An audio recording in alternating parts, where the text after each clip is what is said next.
قال كم سلمت له طوالي بيقلق بين حاجاتك خلينا ثاني دول خلينا شباب شفتها البراحه ولا نسلمه لازم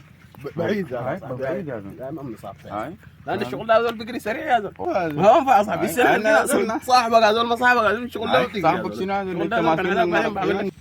لا بالناس لكن في شباب هنا ننزلوا ما هاي لكن ما نسلموا له يكون ما يكون مرض ما معروف شايف نصارى لا مكبسين تفرقات والله والله قد دعوتنا تعرف شنو السبب الوحيد الناس دعوتنا فيه يا هو بس عشان المرض بتاع العيون ده اسمه غير بس انا الناس ده وحدي سايكم ليك بس بالغلط كده بس الا بس قلت لهم تشاكلت لي مع دول لو ما كده كان شفتها والله يزول بدرني ما شنو والله نعم شنو الله والله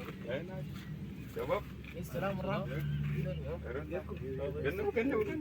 بسم الله الرحمن الرحيم عافيه يا قناه عافيه شنو يعني لو يكون مسككم مرض العيون ده لا لا لا جو بس عاجبنا انا ده جو عاجبنا جو عاجبنا انت مكبس في مالك انا ده بس شغلت لي عامل بس مع واحد كده لكن حاجه خفيفه كده ما حاجه كده يعني وانا اول حاجه خشيت لي حشره سايق المودر وخشيت لي حشره بس ثاني ما عملت اي حاجه جاي لا جاي اقسم بالله مسككم مرض انت جد وانا ما كلمتك قلت لك ما تبش المصارف بعد الناس انا ما كلمتك يا اخي لا ثاني لا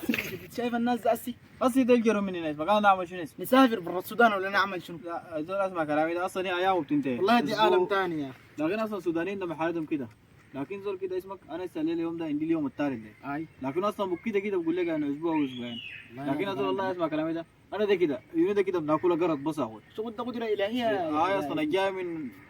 السما الارض بتشيله يعني شنو النظاره لو لقيت زول لابس نظاره يعني بيجذبك بس واي فاي يعني انه مرض العيون يعني شنو تكبيس يعني تكبيس. نظارات لازم تلقى الناس تلبس تلبس نظارتك